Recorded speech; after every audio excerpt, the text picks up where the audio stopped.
Recording here, all right? It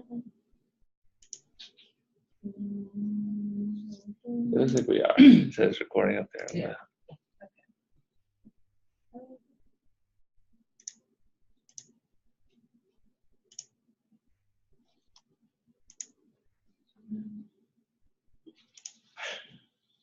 Can you hit the escape button? Yeah, sure.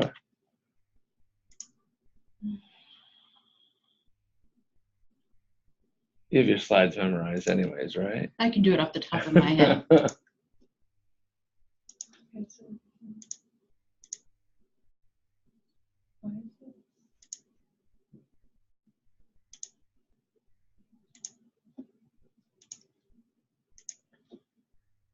Can you just stop recording it and then? There you go. All right. Thanks, Nora. Okay.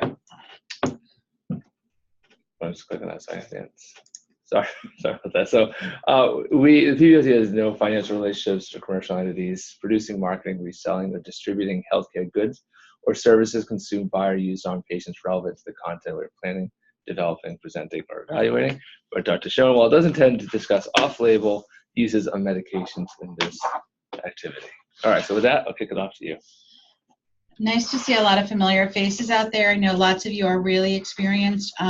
So the goals are really for everyone to get something out of this hour. We're focusing this hour on caring for children and adolescents with ADHD in terms of the screening and diagnosis. We're going to really focus more on treatment in our next session. So identifying, diagnosing today, a lot of today is based on the questions that we've gotten from participants that they wanted to hear specifically about. So you'll hear that I'm emphasizing some of those, which I really think will add, hopefully, to even some of the most experienced among you. How do you know that there's a kid coming in? How does this whole thing start? Well, maybe there's a concern. It used to be more on the peds. Now it's on whatever form is on your EPIC. It's your ages and stages.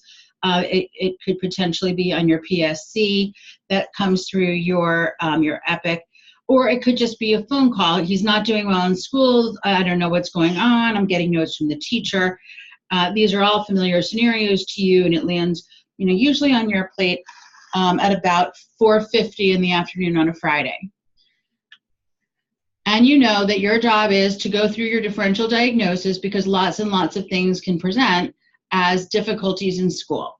So you go through your history when they come in and you're looking for any other explanations for having trouble in school. Not sleeping enough, anxious, depressed, being bullied, learning disabilities, right? Is the problem attention or the problem I can't follow in class because I can't keep up with the pace? Is there a cognitive deficit? Sometimes kids with a lowish IQ have gotten along just fine until a certain point, when maybe in 4th grade it gets harder, or 7th grade or 10th grade, when each time the work gets a lot harder. Kids who have medical issues like anemia or systemic disease might have a lower tolerance for sort of sustaining their energy. Is there a medication side effect? Any of us who have ever been on albuterol know. You feel really fidgety and jittery and you don't really look like you're still. Kids who get Benadryl in the morning with these terrible allergies right now. Very hard to focus on Benadryl. What's going on at home? Things like stress, parent illness, financial issues. We know parents think the kids don't know, but I know that this group knows the kids always know there's something going on. It certainly could be ADHD. I don't mean to say that it isn't. It could be autism. It could be autism alone, autism and ADHD. As we get into our older group, kids who are using substances, they think they need to smoke a little marijuana, or nowadays maybe take a marijuana gummy or something, before school. It'll calm them down, make them feel more comfortable. Well, really hard to focus all day if you're a little bit stoned. Thyroid disease, not a common presentation, but something that we think about. Sometimes it's a teacher-school mismatch. I've had 2 Harvard professors who have their kid in a very, very competitive school, and that's not a kid who's maybe as academically either capable or motivated to be in that kind of school. I've had a kid who really just wanted to be an actor, and that sort of wasn't his passion to be this academic. I know that there's a lot of he's too smart or she's too smart and she's just bored. out there. I have to say that I don't think those kids get referred much, so I haven't actually seen that very much, but I do understand from pediatricians that is also, the other side of the coin. So all this is to say what you already know, that your diagnosis of ADHD is based on your history. You're going through a comprehensive history. People often ask at this point, how are we supposed to have time to do this history in our office? And the answer is in your 20-minute or 10-minute visit, you don't. In the past, when we had sort of a group in person, someone said, you don't, you just run late. You can try to bring people back for another visit. You can collect information online. Your behavioral health provider can work with you on this to spend some more time figuring out what's what and looking for the comorbidities with you. So the AAP 2011 clinical guidelines really put it on you guys that it's the primary care clinician initiating evaluation. So initiating evaluation for any kid, and this one lowered the age to 4, and your child 4 and raised it to 18, presenting with these symptoms of ADHD. So we're going to talk more about these guidelines. They haven't changed since then. We are expected to get information from different areas. We're supposed to rule out other causes, assess for comorbidity, and treat it as a chronic condition in your medical home. Your Vanderbilts remain sort of the most common tool that's used to collect information. So I think most of you are familiar with your Vanderbilts. The first 9 questions match on to the 9 symptoms of inattention. The second 9 questions match on to the 9 symptoms of hyperactive impulsivity. Then we get the symptoms of oppositional, anxiety, anxious, depressed kids, and then some school performance issues. So one question that comes up, we would know if someone had a hand raised or a comment. Okay. One question that has come up, and that's my little sign for these are questions that providers are asking, is what is the best tool for diagnosis? I don't think there's a best tool for diagnosis. People sometimes wonder, should I be using the Vanderbilt across ages? It really is only validated for 6 to 12-year-olds, but there are studies that go down to 4.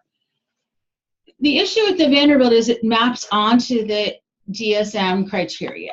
And so you're really using it as a way to collect historical information, right? So you could very well ask all those questions in your office, but you can't necessarily ask them of both parents or of the teacher.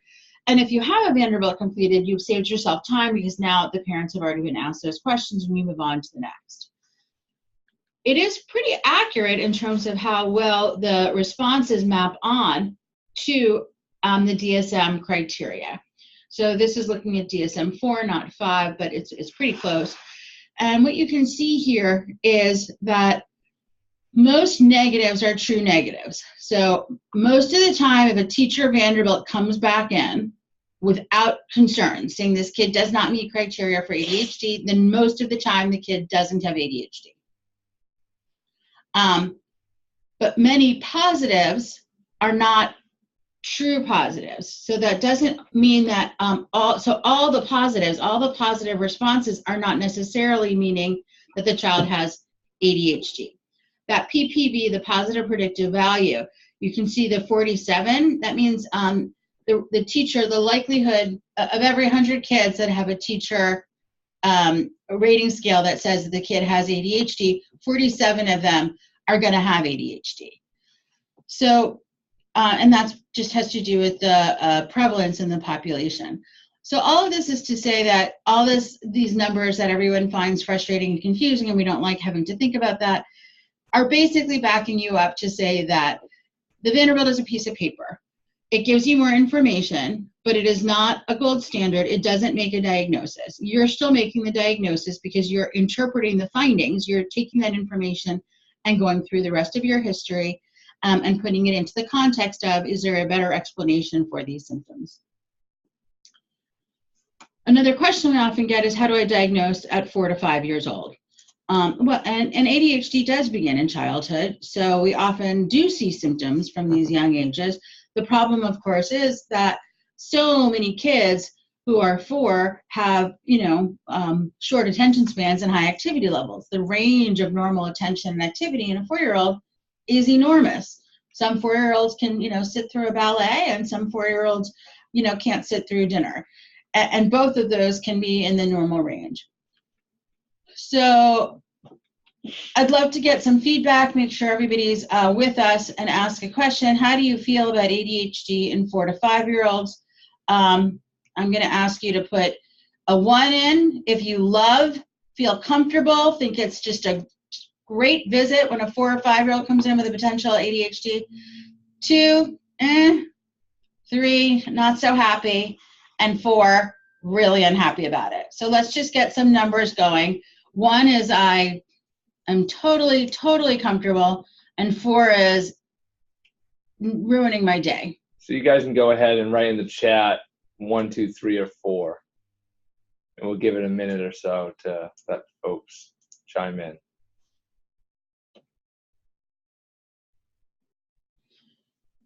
Lots of 3s. 1, 2. A 2, some 3s. 3 2s, okay. Right, so no one's happy. We don't have any 1s. So you're in good company. And it's because, we don't like assigning these long-term diagnoses to 4-year-olds. It's because we know so many things can look like ADHD, because we don't feel very confident in making a diagnosis and in assigning something that might not be accurate and might not be fair. The literature actually says, can you click back on it, that you are pretty accurate in diagnosing preschoolers. So for what it's worth, this is a study that looked at kids who were diagnosed at 4 to 6 years. And every year after that, they were reassessed. So at year 2, at year 3, and at year 4, you can see the percent meeting full diagnostic criteria are those hot pink lines. They met full criteria in wave 1, and 80% of them, those hot pink lines, are still meeting full criteria in each wave afterwards. Many of the orange lines are the ones who have symptoms in wave 1, and then went on to have criteria, meet full criteria. So there certainly are kids we're not diagnosing because they didn't meet full criteria, but the pink lines are what the take home is, that about 80% of the kids who we diagnose at 4 to 6 years are going to continue to meet full criteria in the next 3 years, 3 or 4 years.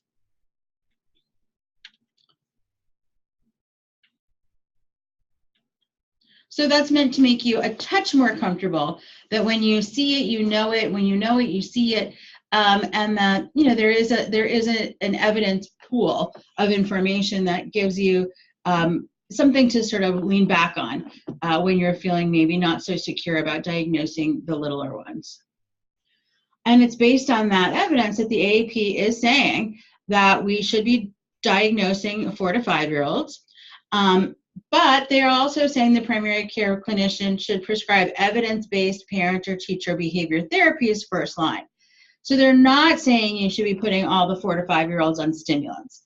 They're saying you may prescribe methylphenidate if the behavior interventions don't provide significant improvement and there is a moderate to severe impairment. So the kids that I've put on stimulants at this age are kids who are dangerous, who are quite impulsive, and they can't get through a parking lot safely, even with whatever the leash thing, whatever the family is trying to do. The kids are just fast and strong and not safe. Then there's the question of the kids who have been expelled from a couple of preschoolers or told a few preschools this isn't going to work. I don't know that medication is the next step, as opposed to are we not going to the right preschools, or what other things are going on that we could be doing. So I really limit it to kids who are really unsafe, that the risk of treating is far less than the risk of not treating. That's how I think of it. So how are you making your diagnosis? Well, you're going through your history, make sure the kid meets criteria. You're ruling out all those other things. There's no better explanation. That might sound simple. It's not simple in real life. What else is going to help you? Family history. So I say, not just is there a family history of ADHD, but I say, does he remind you of anyone else? Do people say, oh, she's just like so-and-so? I get much more information that way, I find, because, families don't necessarily talk or share, especially things like ADHD. Also, some people say it was ADD, not ADHD. You don't really get the information you're looking for.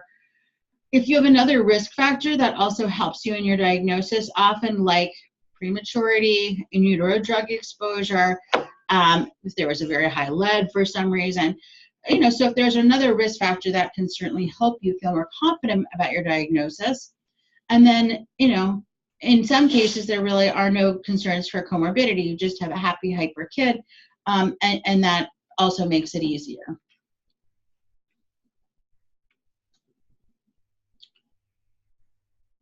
So what are these alternatives to prescribing? I'm going to go through these slides really fast because we're not talking. So please chime in when you have comments or questions. Usually when I have you and I see your faces, I would sort of stop, see what are you thinking, how does that sound, and have a little bit more discussion. So it would be really helpful if anyone has thoughts or comments to chime in. Otherwise, we'll be done early, which is good too. And you'll tell me, Nora? Yeah. Thank you. Okay. So, alternatives to prescribing. There are evidence-based interventions for preschoolers and school-age kids that show some improvement in conduct, activity, daily problem behavior, defiance, things like that. You might have heard of the Incredible Years, and Triple P, the Positive Parenting Program, is the other one that's sort of familiar in this area. They're good programs. They all have a similar structure. They're not the same, but they've some similar pieces. The problem, of course, is finding a provider who does it, who's available after school, who's in your neighborhood, and who takes your family's insurances, right? So that's pretty unlikely, but not impossible. It's something that your behavioral health providers can be helpful with. Some of them are trained or are familiar. You often see therapists who say they use principles of the Incredible Years or Triple P. Many had training of some sort in some of their graduate school studies. And over time, MCPAP has been able to offer some support in Triple P training. On the other hand, there is good evidence for preschool ADHD treatment with stimulants. This is still the seminal study, the PAT study. There hasn't really been anything better, where 300 or so preschoolers were enrolled and randomized into a titration trial, 303 preschoolers with ADHD. They did start with parent training, then they got some Ritalin, they had a double-blind crossover, some washout, then they were randomized again. And what you can see is a consistent decrease in their scores on an ADHD rating scale, which basically shows improvement in their symptoms. These are the parent, and the squares are parents, the triangles are the teacher reporting, and you can see that with increased doses, the kids have increased symptom control. So stimulants in preschoolers do, generally speaking, there's evidence to say they do work. The issue is there are higher rates of emotional lability than in school children. So, you just have more side effects. The kids, I think, are more sensitive to appetite as well, but what this study really shows is some kids are emotionally and then behaviorally worse. Some kids are irritable, angry, explosive, miserable. And so it's not a good match for some kids. The nice thing about stimulants is that, generally speaking, you bounce back the next day, right? The kid does. Everyone else in your world might be a bit traumatized by your behavior. So, thinking about medicine in kids, it's really hard because what we don't want to do is give a 4-year-old medicine, have a terrible experience, and have the family say, I'm never doing that again. And so it's a risk benefit. They have to be very well educated and understand that this might not work now. And if it doesn't mean we can't revisit there something different about those kids that have that type of emotional response? I mean, has there been any long-term studies to see if they sort of look very different than the other kids that, downstream? I don't think that there is a difference in them downstream. I think that I don't think they are. I'm going to get to Carolyn's comment. I don't think that they end up having more depression or anxiety or oppositional defiant disorder. I don't even know if they're more sensitive in general. So maybe more of just a biological I think reaction it's biologic when they're young. Yeah. I do. Okay, so what if the kids don't qualify for a public or integrated preschool? What do you tell families to look for? So you're looking for someone in the community who does some of that treatment. So it could be in your office, your behavioral health provider, or it could be some of the local agencies where they have, generally speaking, individual providers, but occasionally you can find someone who does more of a group model where the parents, get the psychoeducation piece as a group. You can also push on the school. Allison? Yes, hi, Carolyn. Hey, how are you? So I'm just wondering, you were talking about kids who have gotten kicked out of multiple preschools, right? And so I guess the question is, say you've gotten kicked out of a couple different community programs, you've tried to go the public route and haven't qualified, and you say, well, maybe they're just not dealing with the right preschools. How do they find something at that point that might be a better fit? Right, so the first question is, what's the problem? And if it's a kid with ADHD who's just got really bad ADHD, well, you can try to find a school that caters towards different kind of learners, that has high activity. Some of those kids will do great at a Montessori school because they can just stay fixed and happy on their one activity, not have to move around and even be over focused. Some of them are going to do terrible at that setting because they need actually more structure. So it's hard to answer the question because I would first want to know why, right? Why does this child keep getting kicked out? If it's terrible ADHD, I think you're looking for a small setting. You're looking for a teacher that's experienced. You're looking for more of a flexible program. So I'm really talking, I guess, about private schools that you might find. If you're looking at the public school, you shouldn't be getting kicked out of public school. They should be doing an IEP evaluation. And that's where you're pushing back when they say he doesn't qualify because he doesn't have a delay in more than one domain. And you are pushing back and saying, this is an investment in our future. He's going to show up in kindergarten at your door. You want him to be in better shape by then? Well, let's start supporting him and teaching him skills now. And they're looking to have the behaviorist observe, have a behavior program for him.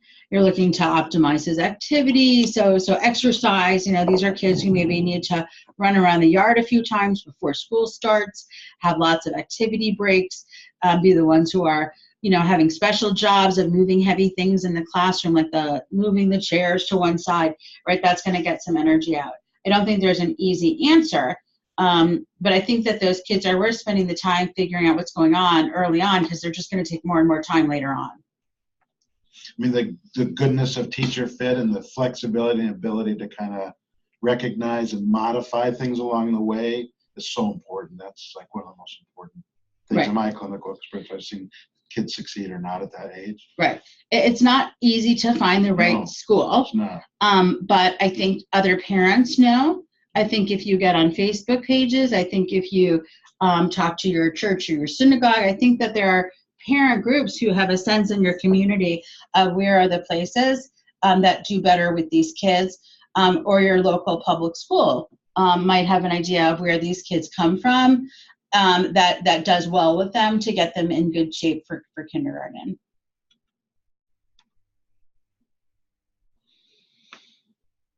So we can move on to 6 to 11-year-olds.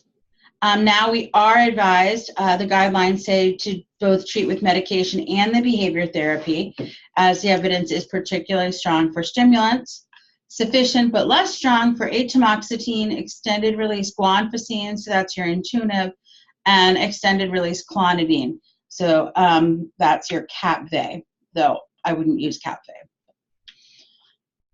So I think that even the most experienced amongst us find it very challenging. given the comorbidity in kids with ADHD. And when I see a 5-year-old for 10 minutes or a 7-year-old for 10 or 15 minutes, and he is anxious, he's explosive, he can't sit still, he has no attention span, he's getting in trouble all the time, and he looks miserable, right? How do I know, is this depression, is this anxiety, is this ADHD? So I think that even the most experienced amongst us see that and have a flash of, I'd like to retire. So the question is, what do you do? Well, you recognize, okay, there's a lot of comorbidity. We know that oppositional defiant disorder, anxiety, depression are very common. If you look at the lifetime comorbidity, certainly more comorbidity in the ADHD population than in the general population. So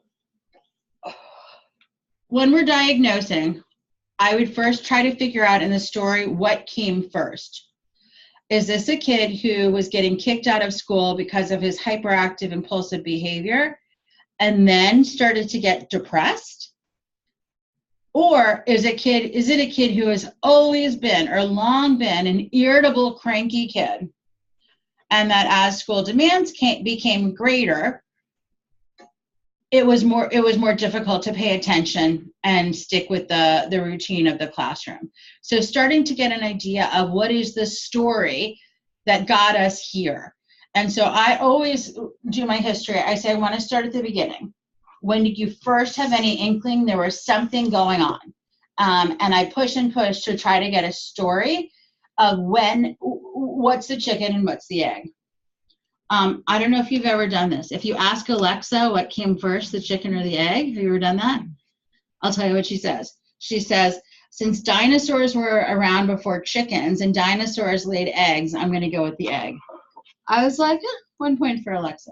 Anyway. Okay, so what came first? Next, does family history help? If this is a kid where dad, older brother, 4 uncles, and grandma all have ADHD, right? That's actually going to be very helpful to me in thinking and feeling more comfortable that I'm not missing anything. If no one in the family has ADHD, there was no prematurity, no in utero drug exposures, it's awfully hard to understand where ADHD came from because it's so genetic. Now, granted, families don't always talk and there's stigma, so it doesn't rule it out for sure, but it is going to point me towards pressing harder to look for another explanation. And then it's getting more information. When you can't figure it out, you want a note from the teacher. Describe what Joey is like in class. Can you give me a paragraph from the teacher of what her greatest concerns are, what she's seeing on a day-to-day basis. And teachers sometimes would feel more comfortable telling you things in person than putting them in writing. So it's a pain to schedule these calls, and it's hard to find time in your day, but again, it might save you a lot of time in the long run. At some points, you really just can't figure it out in independent testing, where there's a much longer duration of providers being able to sit and look at the kid. So 2 hours with the kid is a lot different from 20 minutes with the kid. And then provide other information that maybe will help clarify, like a very slow processing speed, or a really surprising unevenness in visual versus verbal skills that are playing out as, frustration in school and inattention. So if you really just can't figure out what's going on, there is a role for independent testing. Having them work with a therapist, having them work with your behavioral provider in your office to just get a better sense of family dynamics, of what makes this kid tick. I think those are some of the things. Sometimes it's watching and waiting and having the family do some tracking and saying, I just want to understand a little bit better what's going on. Can you give me a list? And it's often sort of an ABC kind of chart.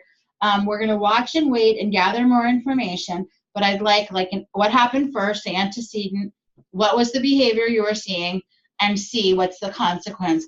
And just try to get some pattern, some information that buys you a little time, the kid gets a little more mature, the family is maybe thinking about it in a more objective and less emotional way, and then you have maybe something to look at that is a bit more informative than a jumbled history of a hyper upset, anxious kid and parents who are mirroring that, probably.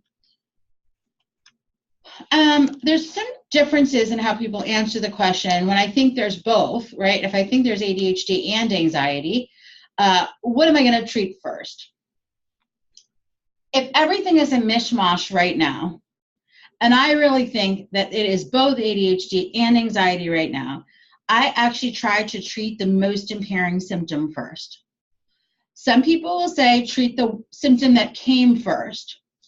I think that that's true if your anxiety is because of your ADHD, meaning he's only anxious in when he's supposed to sit in class for 2 hours. Doesn't matter whether it's math or reading or social studies or science. He gets anxious and overwhelmed because he's supposed to sit there. He gets constant, looks from his teacher or comments from the teacher, or the kids don't want to work with him, right? If the anxiety is only at the moments where he's supposed to have attention and he's really feeling failure, then that's ADHD primarily and anxiety secondarily. So in that case, I would treat the ADHD. But if it's only in anxiety-provoking situations that he has ADHD symptoms, then I would treat the anxiety first. So I think it's often just making a choice, making a decision about what sounds right to you at that moment and documenting it so you remember what you did. Because at some point, you got to put a stake in the ground and decide, this is what I'm hearing, this is what I think makes sense. There are times where you put kids on stimulant medication and they have so much anxiety it doesn't work. They just get more and more anxious on the stimulant. You need to stop the stimulant and put an SSRI on board and then add a stimulant back later. So I would start by thinking about the most impairing symptoms. The other is, what is the least problematic option? So, the nice thing about stimulants is they work quickly. We will have some information within a week or so, if not a few days. Sometimes parents are like, I had one kid, I'm sure I've told this to many of you before, they came in on with ADHD and the kid is on Risperdal. And I said to the parents, why is he on Risperdal and not Ritalin? And the parents said, I would never put my kid on Ritalin. Right? To them, the idea of Ritalin was so offensive that they opted for a much stronger with higher side effect profile medication. So, thinking about how am I going to get where I need to go? Of course, in that kid, I probably would have used something not named Ritalin that would have been more comfortable, like Focalin. So when we did I just wanted to remind everybody, when we did the anxiety module, when we did depression module, this issue of comorbid conditions came up, and which do I treat first? And the answer is the same, focus on functioning.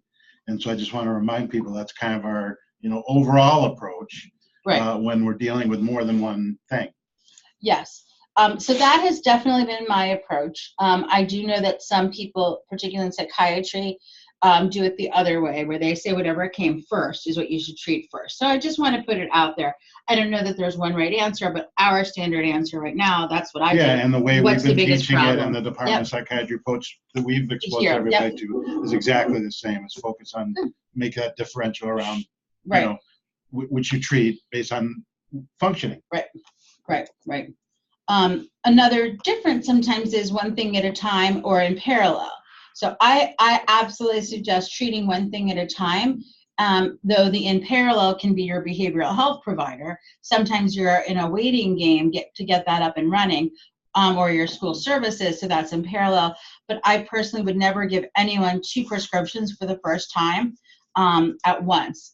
Historically, there have been some people, believe it or not, who would give you like an Adderall XR and a clonidine at the same time the first visit. I would never do that. First of all, there's very rarely a time we need to add a sleep medicine nowadays. But second of all, there are lots of kids who really don't need it anyway. So I don't think any of you are doing that. In terms of screening, it's the same screening that you do for all the kids. It's routine screening for age. Whether your kids have ADHD or not, that's a question that's come up. Should we be screening these kids at a different interval or using different tools? And the answer is no. When you bring them back, it's not a medication refill visit.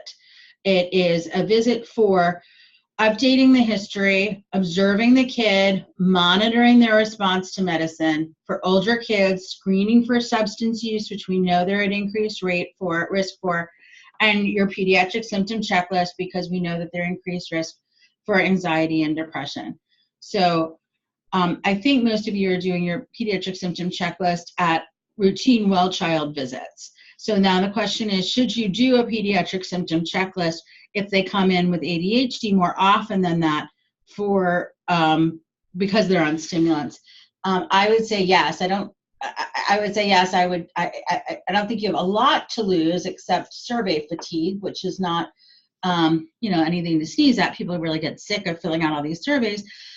I don't think you have to do it, because when you talk to them, you can be screening them for their emotional comorbidity, for their depression, anxiety with your history and observation. So I don't think you have to pull out a PSC, but you could.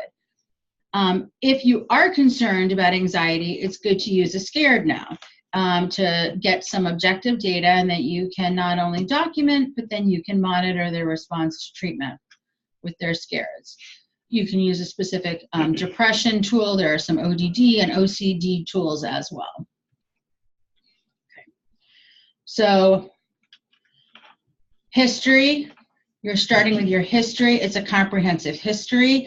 There is no piece of paper that is going to figure it out better than your history. You're going to think, what came first? What came second? What came third? How did this story become what it is today? I often say to parents, you've done a lot of things to get to where we are today.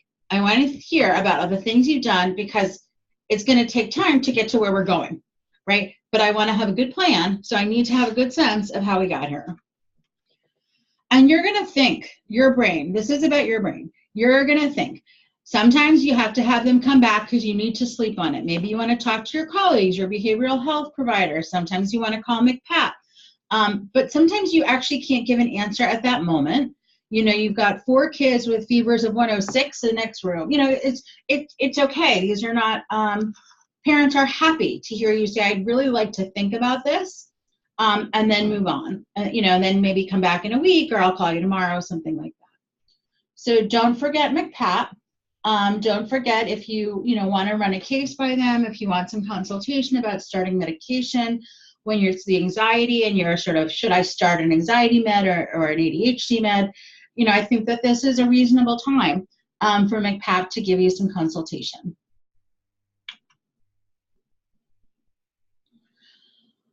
So your treatment plan, you're going to always be considering the behavioral piece, the educational piece, and the medication piece. You might have more kids than I do who just need medication for their ADHD and nothing else. I definitely have a couple of them. But by the time they get to a specialist, very few of them just need medication.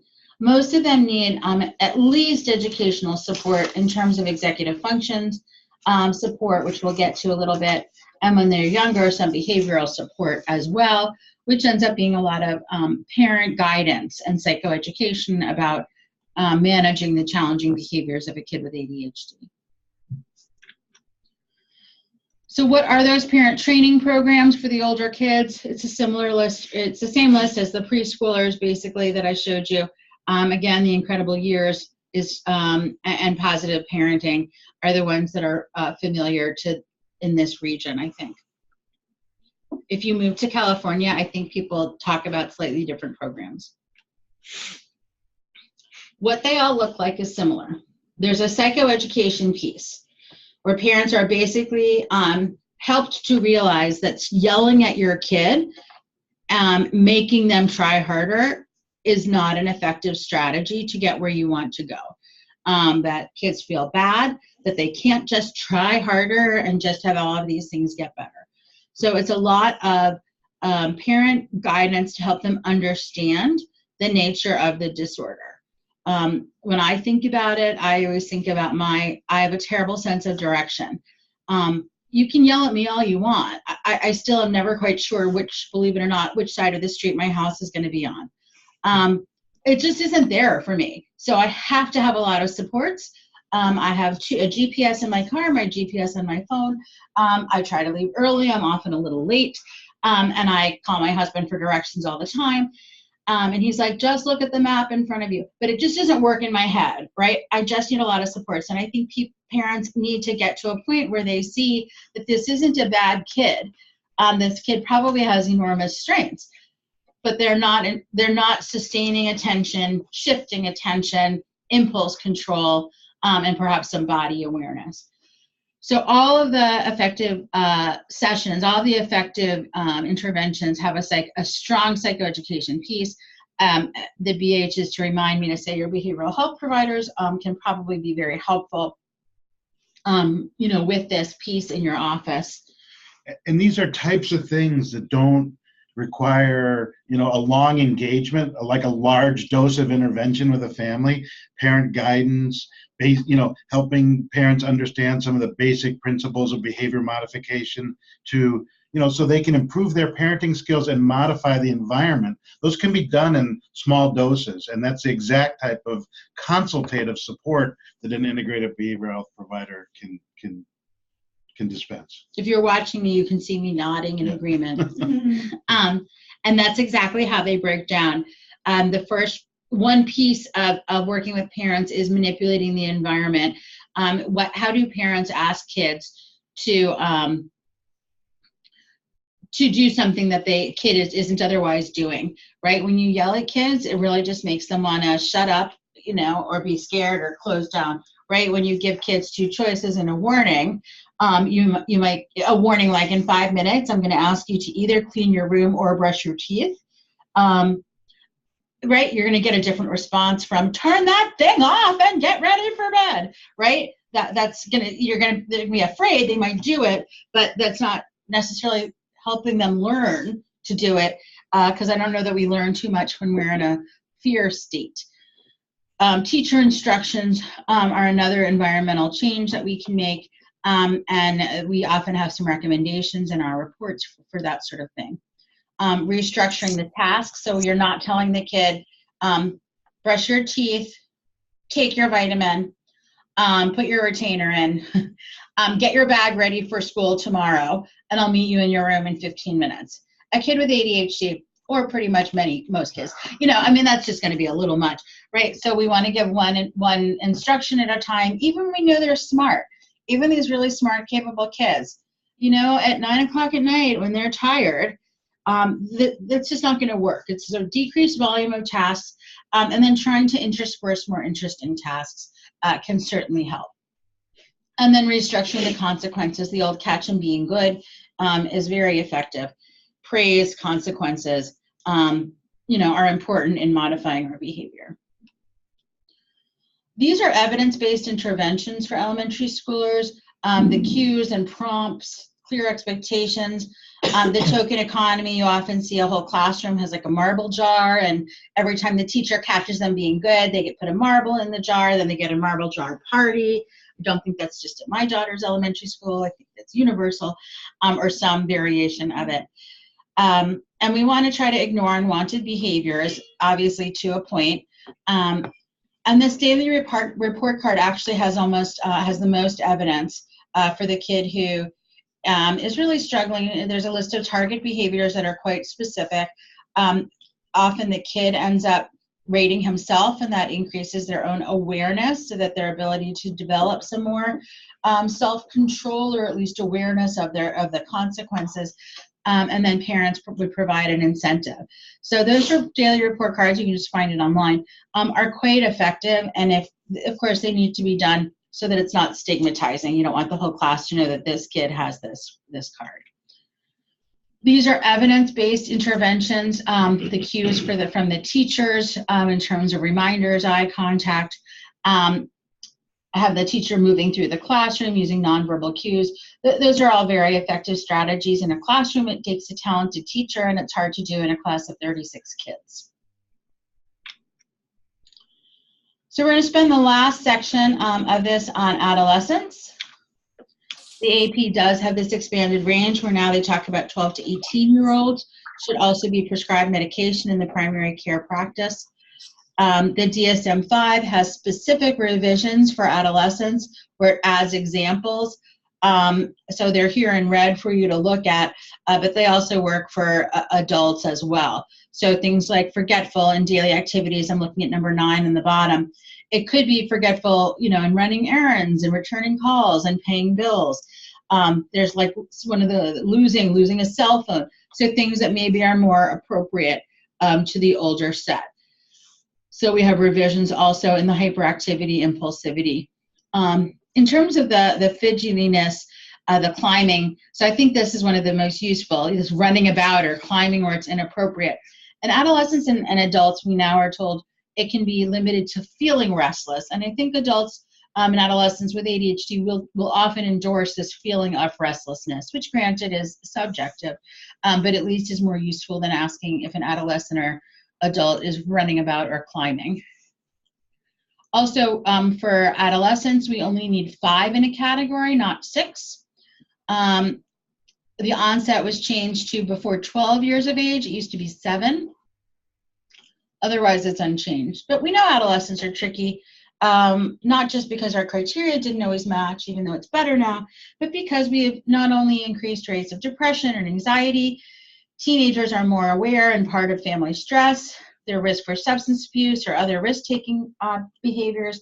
We know teenagers who are having learning issues, the expectations, the volume of schoolwork increases dramatically, and also the cost, right? All of a sudden in 9th grade, what do they start hearing? Now your grades count. Oh, what was I doing all this time if that didn't count? Right now it counts. And kids who have some learning challenges, they're just going to be more pronounced when the demands get higher. So, this is, I think, not an easy time. And kids with ADHD, it's really exacerbated. When a kid comes in, a teenager newly presenting for concerns with ADHD or requesting for an increased dose, I think we all sort of our antennae go up as like, right? So when a kid comes in and says, I think I have ADHD and I tried my friend's Adderall and it really helped and I think I should have Adderall, right? That's like, Okay, so I'm going to get back to Vanessa. Hi, Vanessa. Do you have books to recommend for parents to manage behavior challenges? Oh, I'm going to get to that now because that's what we were talking about. Hi, Allison. Hi, how are you? It's great to have you, by the way. Thank you. So I still think the Barkley book is helpful. I think it has really good executive function sections, which I think end up being really useful over time. So that would be my go-to is the Barkley book. It's I can't remember the name, but it's Barkley. Yeah, it's big ADHD on the cover. Yeah, it's red. Yeah. The other book that's my go-to book, especially for ADHD, is the SOS parenting material. It's a book. It's also there's a website and it's interactive. There's all kinds of media-driven content now. But that is just very solid, basic behavior management, which is very applicable to the structure and environmental things you want to achieve for these kids with ADHD. We should give it to people in the nursery. SOS, there's a couple of versions. It does come in Spanish. Also, there's SOS Help for Behavior. It's by Lynn Clark. Yep. And if you go to national AAP meetings, sometimes they have a booth and they'll give you one for free. But it's worth buying. Every bookstore has it generally. And it is just this basic behavior management, but it's not just timeouts. It's about how to use your facial expression and your tone of voice, right, for discipline, for teaching kids some control. And so it's helpful for everyone, not specific to ADHD, but it's a must read. Well, I know years ago in the Department of Psychiatry, we used to be able to buy them in bulk at a very discount rate and, make it more affordable for families or even give it to families. It's, especially if you're a young pediatrician who does not have your own children or has not sort of lived through this, I think that it's really helpful because it outlines it and it's also really readable. I think for young kids, and again, there's all sorts of modern media delivered, rich formats online that have that Lynn Clark book. Yep. So back to our teens, what we're worried about, is this real, right? Or is this malingering? As we know from the Varsity Blues scandal, one of the parts of that scandal was having kids go in and fake their symptoms to a clinician who then made a diagnosis of something, I assume ADHD, to get them accommodations for their SATs, extra time. I think that in the college scandal, my understanding is that allowed extra time for their bribed proctor to then go change their responses. But even so, it speaks to how is out there, that we know that people come in and looking for academic accommodations at times.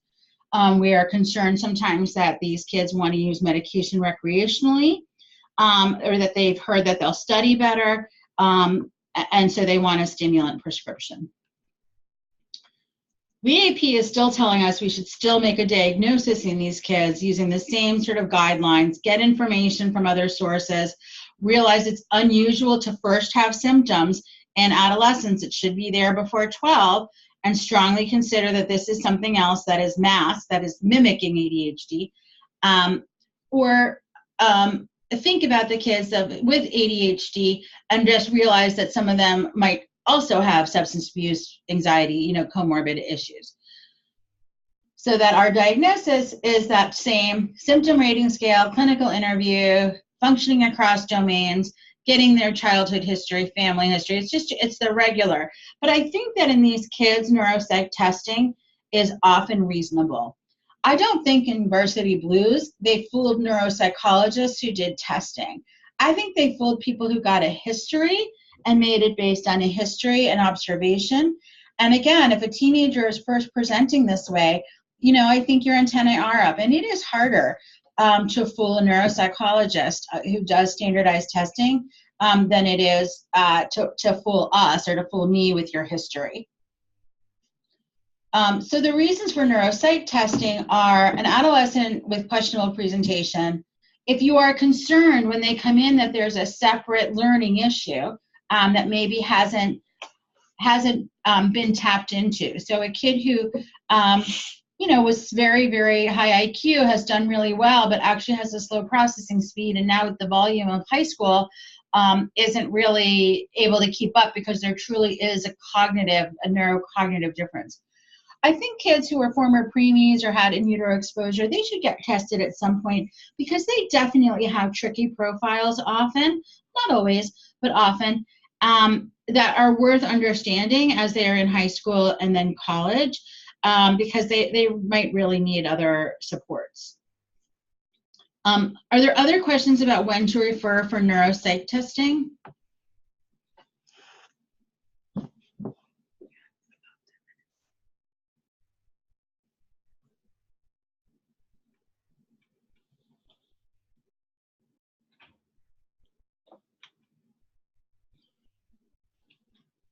Okay. Well, Ask a testing question. testing question. So neuropsychological testing is often not covered by insurance. It's very expensive. So it may not be accessible to a lot of people. If you can't get neuropsychological testing, what sort of testing might be more accessible and also helpful?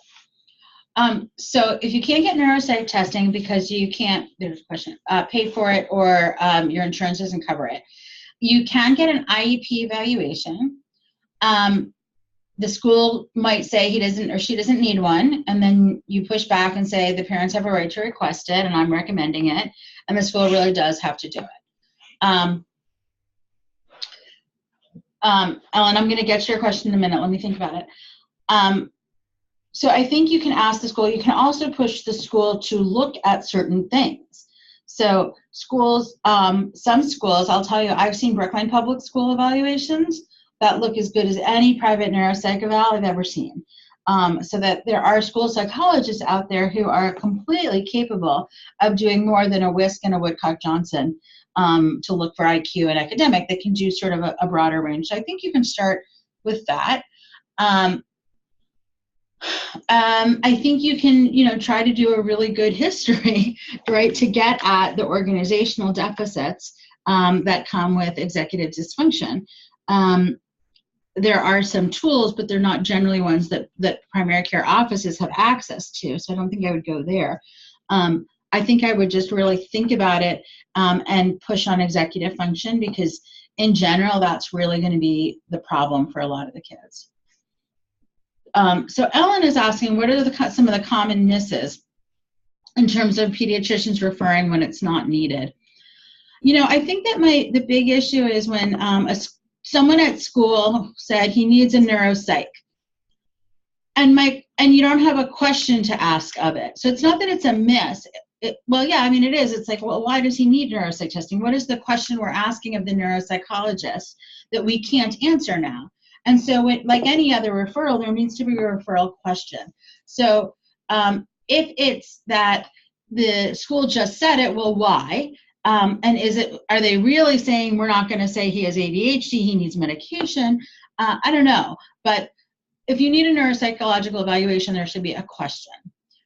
Someone's saying, I have many families who come in saying the teacher told me to talk to you about ADHD, and I push back and tell the family to ask for a psychoed eval at school, especially younger kids.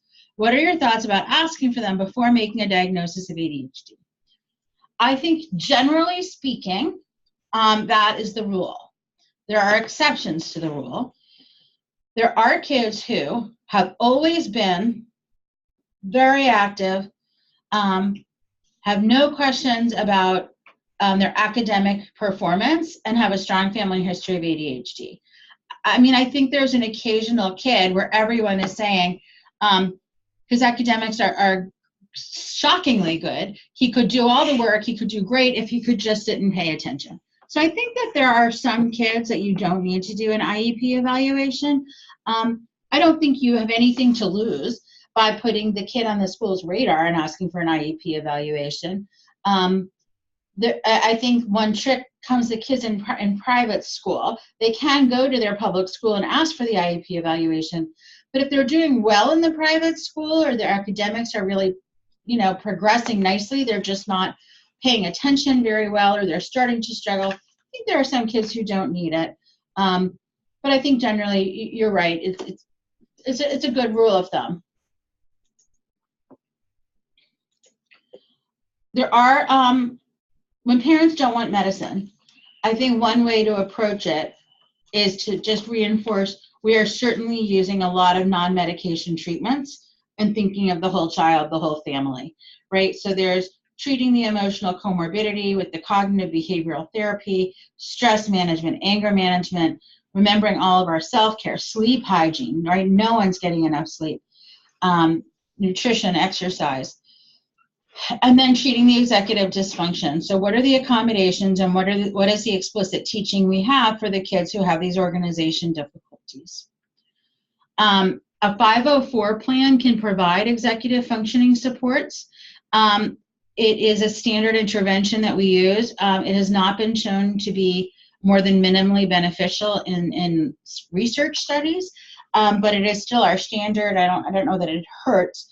And you can ask for things like copies of the teacher's notes. So the kid, rather than having to put it in an outline form or having to just take notes, they're actually adding notes to the notes they already have. Preferential seating. So are you near the teacher with minimal distractions between you and the educator? And then the extended time for testing can also help. So let's just take a minute to talk about executive function. All we have is a minute left, which are the cognitive functions that help us regulate our behavior.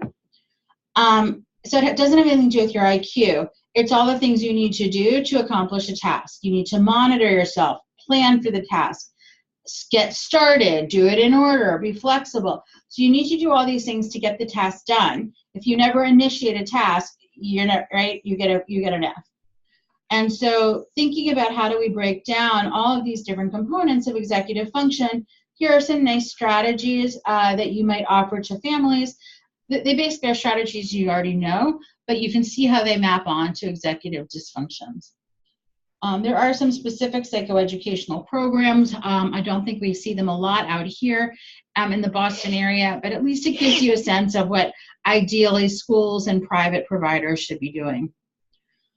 I knew I was not going to have time to talk about transition planning for kids with ADHD, so I did want some slides here for you.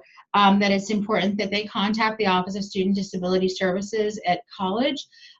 They do often look for some specific history in terms of having had an IEP or services, and you can make lots of specific requests of the school, like coaching, tutoring, and accommodations.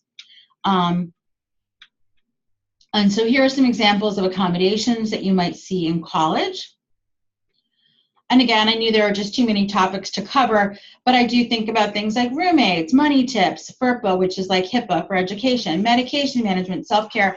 So if you want, we can have another session just focused on transition or adolescence at college and ADHD, but I didn't want to not mention that.